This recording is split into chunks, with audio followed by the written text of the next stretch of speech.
कांग्रेस और बीजेपी या जितनी भी शासन प्रशासन में आई, वैसे तो दो ही पार्टियां हैं, कांग्रेस बीजेपी। कांग्रेस जाती है, बीजेपी आती है, बीजेपी जाती है, कांग्रेस आती है। इन्होंने क्या किया है, हमारे लोगों को सिर्फ गुमराह किया। ये SC ST OBC माइनॉरिटी की जो वोटें हैं भीख में मांगकर खुद संसद में जाते हैं और हमारे लोगों का, हमारे जो हक हैं उनका विरोध करते हैं। जैसे कि आपने देखा 2 अप्रैल 2018 को ये वर्ल्ड का सबसे बड़ा हेजिटेशन रहा कि जितनी संख्या में उस दिन लोग थे शायद ही कभी कहीं होंगे, क्योंकि ये एक ऐसा फैसला था लोगों का, किसी की द्वारा बुलाई गई भीड़ नहीं थी। ये लोग सब जो आए थे वो अपने मन से आए थे, अपने दिल से आए थे। क्योंकि जब लोगों को लगता है ना भाई हम खतरे में हैं, तभी लोग अपने घरों से बाहर निकलते हैं, अन्यथा हमारे लोग निकलते नहीं हैं। और जब तक हम इन बातों को नहीं सोचेंगे हमारा उत्थान होने वाला नहीं है। और अभी इन सरकारों ने क्या किया हमारे लोगों को, क्योंकि जो संविधान से जो भी अधिकार मिलते हैं हमारे को वो सरकारी सेक्टर में मिलते हैं, और जो नौकरियां मिलनी थी नौकरी का प्रावधान संविधान से है। इन्होंने सारी चीजें प्राइवेट कर दी। तो प्राइवेट करने की वजह से जो हमारे भाई बंधु अब हैं पढ़ने लिखने के बाद भी बेरोजगार घूम रहे हैं, वो कहते हैं कि पकौड़े तलो। भाई हमने लाखों रुपए खर्चे अपने भाई बंधुओं पे, बच्चों पे, हमने कर्जा ले लेके उनको पढ़ाया, और उसके बाद पता लगा कि लाखों भरने के बाद हम 10, 12, 15 हजार में हमारे बच्चे काम कर रहे हैं। तो वो भी कितने अंदर से हरास है वो हमें नहीं बता सकते, लेकिन सबको पता है काम जरूरी है, तो वो कुछ ना कुछ करने में लगे रहते हैं। तो जैसे ही आप हमारे को वोट देते हैं और हम संसद में पहुंचते हैं, क्योंकि जो कानून बनते हैं ना वो संसद में बनते हैं, हम वहां पे अपने लोगों की आवाज उठाएंगे और संसद में कानून बनाएंगे। क्योंकि जैसे ही हम सरकार में आते हैं, शासन प्रशासन में आएंगे, हम एक ही लाइन में जो संविधान है वो 100% लागू करेंगे। संविधान जब 100% लागू होगा तो उसमें किसी का कोई नुकसान नहीं होगा। जिसकी संख्या जितनी होगी उसकी उतनी हिस्सेदारी उसको दे दी जाएगी। और ये बड़ी सोचने वाली बात है कि अभी तक सारा कुछ मिलने के बाद हमारा जो हक अधिकार है हमारे लोगों के वो 49.50% है।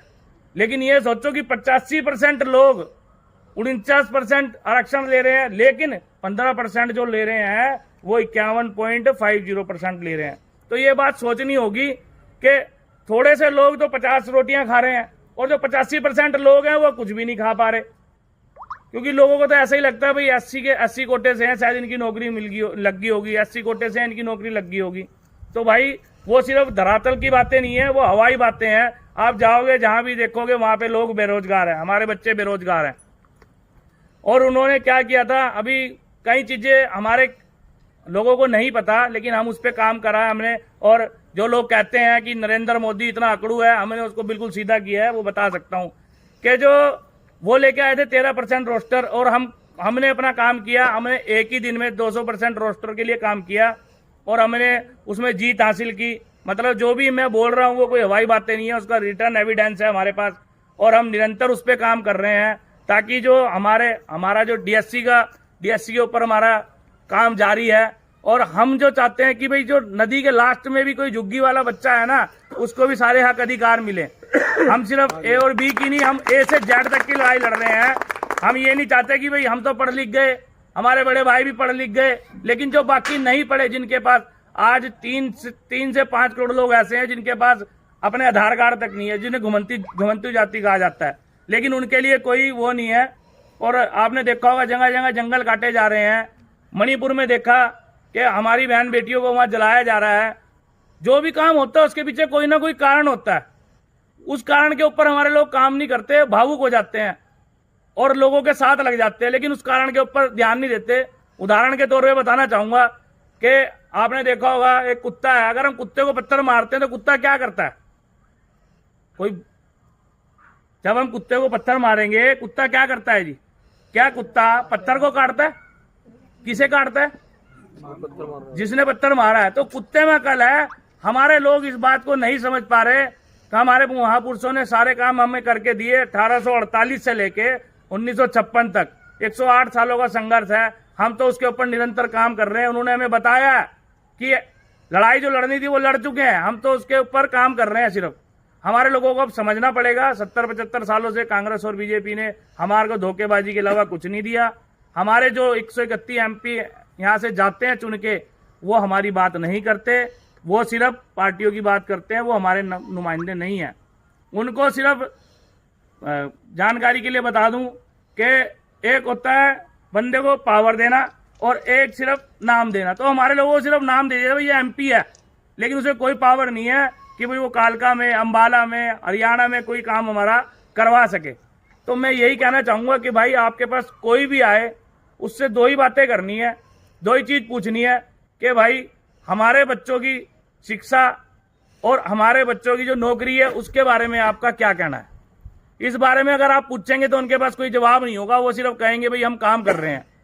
लेकिन अगर आप उनसे धर्मशालाओं की जगह अपने अपने सूबे में, जहाँ पे भी हम लोग हैं, कालका में है, अंबाला में है, नारायणगढ़ में है, बिलासपुर में है, पंचकुला में है, जितने भी हमारी बस्तियां हैं, उनमें एक ही सवाल करें कि भाई हमारे यहाँ पे 100 लोग हमारे बच्चे पढ़े लिखे हैं, क्या 100 में से आप 50 हमारे बच्चों को सरकारी नौकरियां देंगे?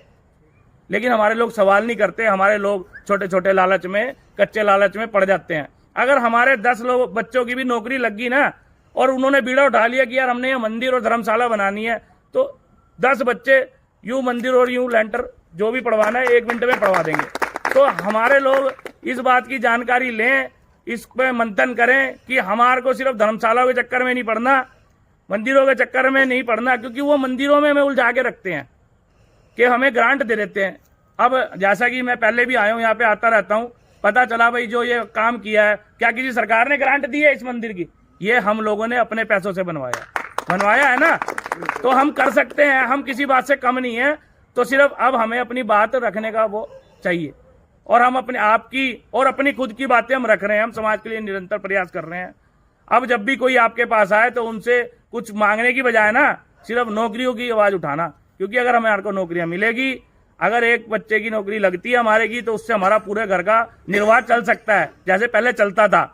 लेकिन जब हमारे बच्चे, हमारे जो लोग पढ़ने लिखने लग गए, एक नौकरी की वजह से हमारा परिवार पनपने लग गया, तो उन्होंने सरकारी नौकरियों को खत्म कर दिया।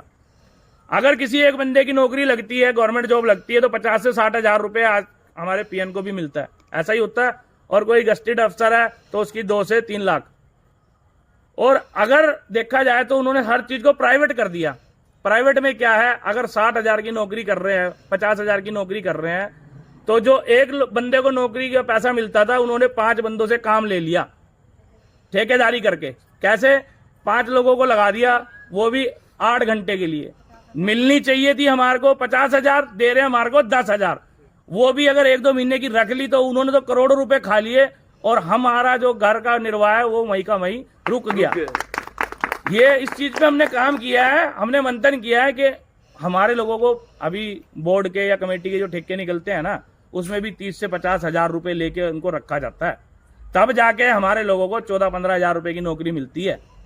लेकिन हमारे लोग इस बात पे मंथन ही नहीं करते। हमारे लोग सोचते हैं क्योंकि हमारे भाई हैं वो कमेटी के ठेके वगैरह लेते हैं, तो हमारे लोग जो वाल्मीकि समाज के लोग हैं या और भी जो काम के लोग हैं जिनके पास पढ़े लिखे नहीं है, और कहीं पढ़े लिखे भी हैं जो उनके पास काम के लिए जाते हैं, वो बोलते हैं कि भाई अगर हमारे बच्चे की तूने ठेकेदारी में नौकरी लगा दी ना यार, तो हम धन्य हो जाएंगे। वो भाई हमें बड़ा हंस के बताता है कि भाई सूरज, अभी भी हमारे लोग कुछ करने को तैयार नहीं है, छोटी सी नौकरी के लिए हमारे चक्कर काटते हैं, और ये नौकरी हमारे हाथ में तो नहीं है, देते ठेकेदार हैं, उसके लिए वो पैसा लेते हैं। तो इन चीज़ों पे भी हमें काम करना होगा। हम तो कर ही रहे हैं, आपको भी इस बारे में सोचना होगा। तो अब जो लड़ाई है हमारी वो यही है कि अगर आप हमारे को संविधान के माध्यम से, क्योंकि संविधान ने ही हमारे को सारे जो सुख सुविधाएं हैं वो संविधान ने दी हुई है, संविधान खत्म तो सब खत्म। आज से जो पहले हुआ करता था कि बुजुर्गों ने भी बताया होगा, जो हमारे 100 साल के बुजुर्ग हैं वो पीछे की वो बताते हैं भाई कैसे हमारे लोग, हमारे जो वो है, और नाटक भी देखा होगा अपने बाबा साहब का दिखाया, लेकिन वो होता है सिर्फ आधा अधूरा, उसमें पूरी बात नहीं दिखाई जाती। तो हमारे लोगों को इस बात को समझना होगा कि जैसे अगर आप भी एक काम नहीं किया, जैसे पिछले सालों में, आज से 100-200 सालों में हमारे गले में मटकी और पीछे झाड़ू थी, तो वो समय दूर नहीं है। इन सरकारों ने ऐसी वो मूवमेंट पैदा कर दी है, जैसे बहन मनीषा वाल्मीकि का वहाँ पे बलात्कार हुआ, उसकी जीभ काट दी, रीढ़ की हड्डी तोड़ दी। तो जो वहाँ का जो एमपी था वो वाल्मीकि समाज से था, लेकिन क्या उसने हमारे बहन के लिए कोई बात रखी? नहीं रखी। 2 अप्रैल 2018 को कोई सा कांग्रेस बीजेपी का बंदा आपके साथ उस एजिटेशन में आया? नहीं आया। ये चीजें हमें समझनी पड़ेगी। आप उन्हीं का साथ समर्थन करें जो आपका साथ समर्थन करेंगे, और हमारे सिवा कोई आपका साथ समर्थन नहीं करेगा, क्योंकि जो आपको आज कुछ दे रहा है ना, वो लेके जरूर जाएगा। कोई भी, हम कहीं पे भी नौकरी कर रहे हैं 10,000 की, अगर उसे 1 लाख रुपए कमा के देंगे तो हमें वो 10,000 रुपए देगा। ये बात हमारे लोगों को समझनी होगी।